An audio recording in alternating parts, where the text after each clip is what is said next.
अबुल फजल अकबर के दरबार में 9 रत्नों में से एक थे। आईने ए अकबरी और अकबरनामा इन्हीं से लिखा था।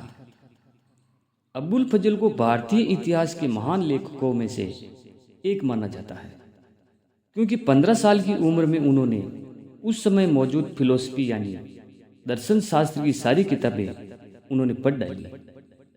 क्योंकि उनकी तेज बुद्धि को लेकर एक किस्सा बहुत ही बड़ा फेमस है, जिसका जिक्र खुद अबुल फजल ने किया था। क्योंकि जब वह 20 साल के थे तो उन्हें एक किताब मिली। किताब बहुत पुरानी थी और उसके आधे से ज्यादा पन्ने तो दीमकों ने खा लिए थे। किसी हिस्से की शुरुआत गायब थी तो किसी का एंड गायब था। सो अबुल फजल ने खराब हुए पन्नों के साथ कुछ सादे कागज जोड़ दिए। इसके बाद अपनी समझ से हर लाइन को पूरा करने की कोशिश की और इस तरह किताब पूरी तैयार कर डाली। आगे जाकर जब किताब की दूसरी कॉपी मिली तो अबुल फजल की कॉपी से उनका मिलान किया गया। सिवाय 2-3 शब्दों के दोनों किताबें, बाकी वो शब्द सारे सेम थे। अबुल फजल और सलीम अपनी हाजिर जवाबी और योग्यता के कारण अबुल फजल अकबर के खास बन गए थे। वह सूफी विचारधाराओं में विश्वास रखते थे और कट्टर मौलवियों के साथ बहस में बादशाह की काफी मदद किया करते थे। इसलिए उनके खिलाफ काफी दुष्प्रचार भी चलाया गया। कहा गया है कि वह काफिर है और इस्लाम को वो मानता ही नहीं, ऐसा उस पर इल्जाम लगाया गया। पॉपुलर कल्चर में माना जाता है कि शहजादे सलीम और अकबर के बीच की दुश्मनी का कारण अनारकली थी, लेकिन अनारकली का किस्सा केवल सुनाई सुनाई बात है। पाकिस्तान के लाहौर में जरूर अनारकली के नाम की एक कब्र है, लेकिन उसका सलीम से कोई दूर दूर तक कोई रिश्ता ही नहीं है। इसका जिक्र भी किसी इतिहासकार ने कभी नहीं किया। असल में इस दुश्मनी की एक बड़ी वजह यह थी कि अबुल फजल अकबर के अपने बेटे सलीम से संबंध बहुत अच्छे थे, लेकिन वो अच्छे नहीं थे। ऐसे में अबुल फजल की बादशाह से निकटता देख उन्हें दुश्मनी की नज़र से देखा करता था। वह हमेशा इसी कोशिश में लगा रहता था कि किस तरह बादशाह अबुल फजल के रिश्तों में दरार पैदा कर सके। ऐसे में एक दिन शहजादा सलीम अबुल फजल के घर पहुंचा। उसने देखा कि वहां कुछ लेखक कुरान तथा उनकी व्याख्याओं की नकल बना रहे थे। वह उन सबको अकबर के पास ले जाकर इसके बाद उसने अकबर से कहा कि यह दरबार में कुरान में लिखी गई बातों को खिलाफत करता है और अकेले में कुरान की आयतें लिखवाता है। अकबर में उन दोनों दीन इलाही का नाम पंथ चलाया हुआ था, जिसमें सभी धर्मों की शिक्षाओं को जोड़ा गया था। उसे अबुल फजल की आदतें छपवानी बात से अचरज तो हुआ, लेकिन वो अबुल फजल की नीयत से वाकिफ था। इसलिए उसने अबुल फजल से कुछ कहा। इसके बाद भी सलीम ने कई कोशिशें की, जिसके बावजूद अबुल फजल अकबर के खास बने रहे। ओरछा के राजपूत, अब सवाल उठता है कि अबुल फजल की हत्या किसने और क्यों की। इसका जवाब है वीर सिंह बुंदेला ने। लेकिन वीर सिंह बुंदेला कौन था और उसने अबुल फजल की हत्या आखिर क्यों की, ये समझने के लिए हमें ओरछा चलना होगा। आज के हिसाब से ओरछा मध्य प्रदेश में ग्वालियर से 123 किलोमीटर दूर पड़ता है और इसके बगल से ही बेतवा नदी बहती है। ओरछा बुंदेलखंड में राजपूतों की राजधानी हुआ करती थी। 1592 में इसका शासक हुआ करता था मधुकर शाह है, जिसकी मौत के बाद राम साहब ने उसकी गद्दी संभाल ली। ये सब अकबर की छत्र छाया में हुआ। अकबर को संपूर्ण भारत का सम्राट मान लेने के बाद राम साहब को किसी का डर नहीं रह गया, लेकिन उसका भाई वीर सिंह इससे सहमत नहीं हुआ था। वो खुद को ओरछा की गद्दी का असली वारिस समझता था। नतीजतन उसने विद्रोह कर दिया। वीर सिंह के जंग के लेकर अकबर ने मुगल सेना को 3 बार राम शाह की मदद के लिए भेजा। जंग हार जाने के हालात में भी वीर सिंह हर बार बच निकल जाता। उसे समझ नहीं आ गया कि मुगलों से अकेले लोहा लेना संभव ही नहीं था, क्योंकि उसको मदद की जरूरत थी। और हाथ कंगनों को आरसी क्या, मदद हाजिर हो गई। और वो कहाँ से? खुद मुगलों से। वो कैसे? ऊपर आपने पढ़ा है कि मतलब सुना है कि अबुल फजल की अकबर से बढ़ती निकटता को देख सलीम खार खाया रहता था। सन 1600 में उसने आगरे की सल्तनत से विद्रोह कर दिया।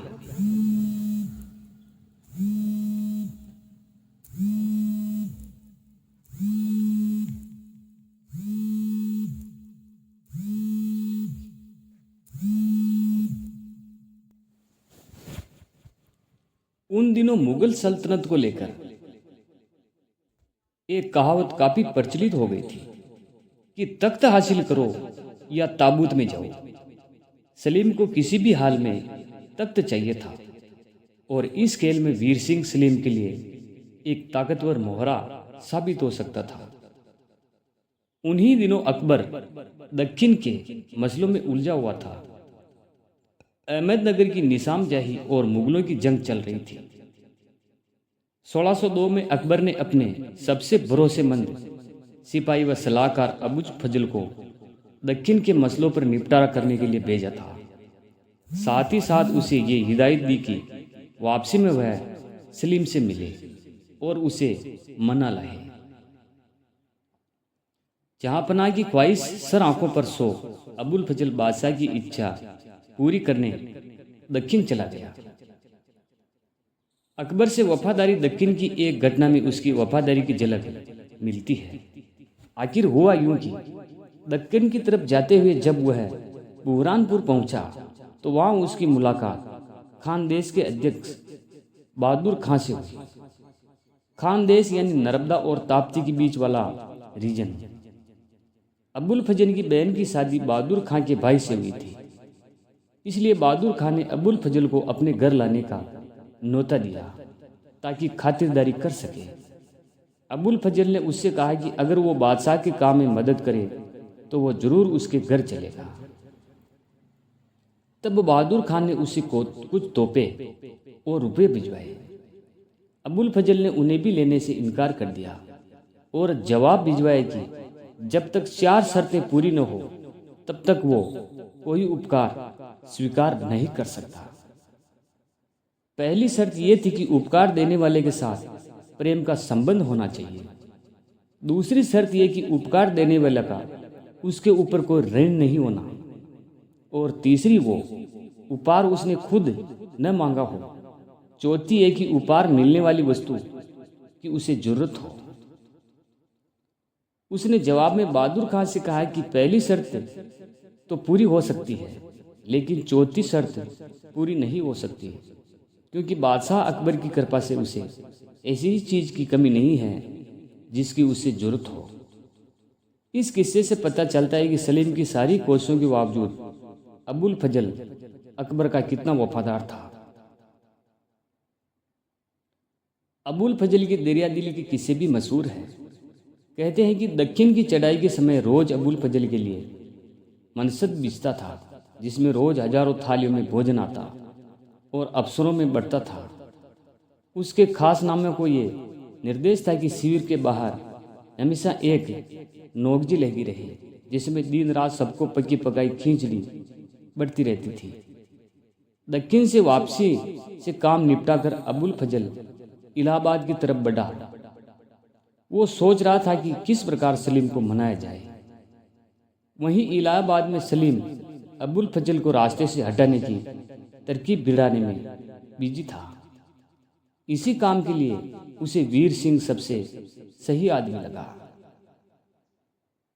उसने वीर सिंह से कहा कि एक हाथ लो और एक हाथ दो, यानी सलीम उसकी मदद करेगा, लेकिन पहले उसे सलीम का एक काम निपटाना होगा। इसके बाद उसने वीर सिंह से कहा है कि अगर वो अबुल फजल का सर काट कर ले आए तो उसे ओरछा का राजा बना देगा, क्योंकि वीर सिंह एक बहादुर योद्धा था।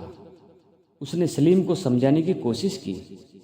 उसने सलीम से कहा कि अबुल फजल से उसका रिश्ता एक मालिक और मुलाजिम का है, इसलिए वो अबुल फजल को माफ कर दे।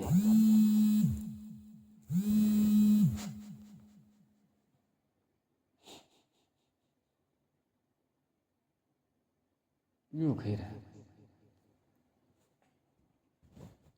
लेकिन सलीम माना नहीं। वीर सिंह की मजबूरी थी। सलीम की बात मानने के अलावा उसके पास कोई और रास्ता नहीं था। उधर अबुल फजल को रास्ते में ही वीर सिंह के मंसूबों का पता चल गया था, लेकिन वो वीर सिंह को छोटा मोटा लुटेरा समझता था। अकबरनामा में उसने वीर सिंह को एक डाकू की संज्ञा दी थी।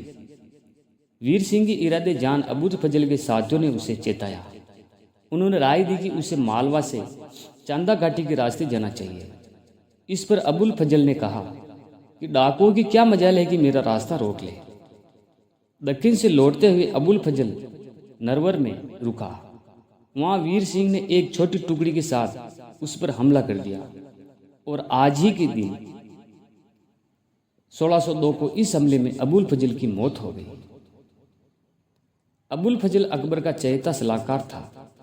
मुसीबत के उसने कई बार अकबर की मदद की थी, इसलिए सवाल खड़ा हुआ कि अबुल फजल की मौत खबर अकबर को कौन देगा। उन दिनों एक नियम हुआ करता था कि अगर किसी अजीज की मौत हो तो बादशाह को सीधे नहीं बताया जाता था। दरबार का वकील हाथ में नीला रुमाल बांधकर बादशाह के पास जाता और झुककर सलाम करता था। इससे बादशाह को पता चल जाता था कि किसी अपने अजीज की मौत हो गई है। अबुल फजल की मौत पर भी यही नियम बरता गया। अबुल फजल की मौत की खबर सुनकर अकबर को बड़ा दुख हुआ। वो बोला, यदि शहजादा बादशाह चाहता था तो उसे मुझे मारना चाहिए था, ना कि अबुल फजल को। एकाएक उसके मुंह से एक शेर निकला, जिसका मजमून कुछ इस प्रकार था। जब शेख हमारी ओर बढ़े आगरे से आया, तब हमारे पैर चूमने की इच्छा को बिना सिर के पैर के आया। आशय था कि अबुल फजल का सिर कटा हुआ था और इस हालत में उसे अकबर के सामने पेश होना पड़ा। इसके 3 साल बाद अक्टूबर 1605 में अकबर की भी मृत्यु हो गई। अकबर के 9 रत्नों में से 6 की मृत्यु इससे पहले ही हो चुकी थी, जिसमें बीरबल, राजा टोडरमल, तानसेन, अबुल फजल का भाई फैजी शामिल थे। केवल 2 रत्न ऐसे बचे थे जो अकबर की मृत्यु के बाद तक जीवित रहे थे। ये रहीम दास और राजा मानसिंह थे।